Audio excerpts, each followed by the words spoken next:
Spielberg Guide, bonjour. Bonjour.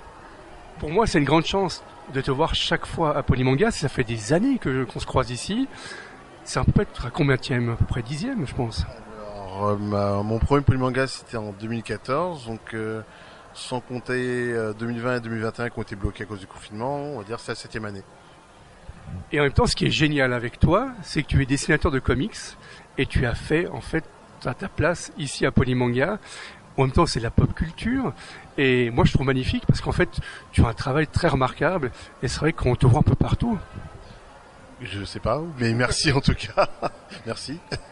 Et on peut dire, en fait, tu travailles pour Marvel. Est-ce que tu peux un peu nous expliquer ton travail? Parce que tu fais des couvertures d'albums et en même temps, tu fais des superbes illustrations. Alors oui, effectivement, je suis spécialisé dans le comics et je fais notamment des couvertures de comics, notamment aussi pour Marvel, mais beaucoup pour des petits éditeurs, comme par exemple Merck Publishing, Advent Comics, il peut y avoir aussi d'autres petites sociétés qui m'engagent pour faire une illustration qui servira de couverture ensuite pour leur parution. Et toi, en fait, on parle de Marvel, on parle de comics. Comment es-tu rentré dans la bande dessinée?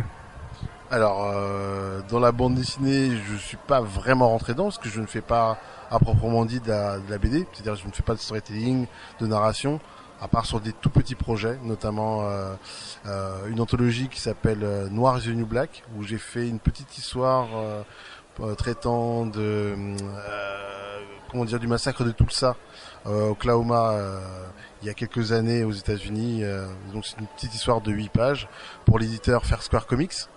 Mais mis à part ça, je suis vraiment concentré sur l'illustration. Et moi, je dessine depuis très jeune en fait. Et après mes études d'art plastique à l'université, j'ai vraiment décidé de me concentrer plus sur l'illustration parce que je me suis quand même adonné un peu à la BD. Je me suis rendu compte que c'était pas forcément le chemin que je voulais suivre et l'illustration me convenait un peu plus. Donc je me suis concentré là-dessus, j'ai travaillé. Et puis au fur et à mesure des rencontres sur des événements comme ici au Polymanga, d'autres ici en France, en Suisse ou ailleurs aux États-Unis, j'ai rencontré des gens plus ou moins intéressants, on va dire. Et notamment en 2019, j'ai rencontré l'éditeur en chef de Marvel qui s'appelle Sibi Cibulski à la feu Comic Con Paris.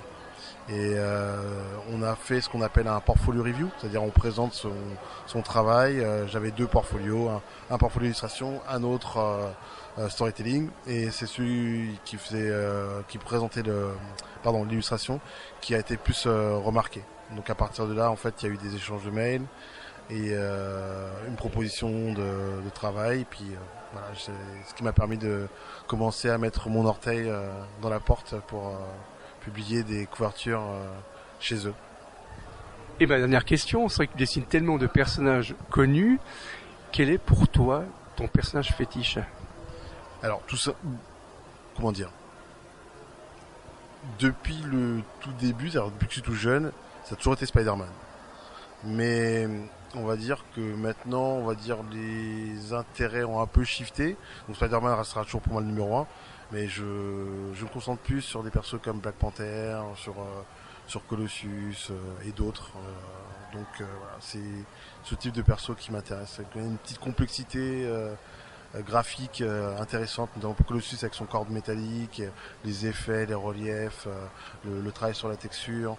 Pour Black Panther, le costume est tout noir, mais il faut trouver des moyens de mettre des rimlights, des highlights pour refaire ressortir le costume. C'est ce genre de choses qui m'intéressent et j'aime bien dessiner ces personnages-là pour justement toutes les idées qu'ils évoquent et le côté graphique intéressant qu'ils envoient en fait aux spectateurs. Je te remercie beaucoup de nous avoir accordé du temps. Merci à vous. Et puis rendez-vous au prochain Polymanga. Avec grand plaisir. Avec plaisir. Au revoir.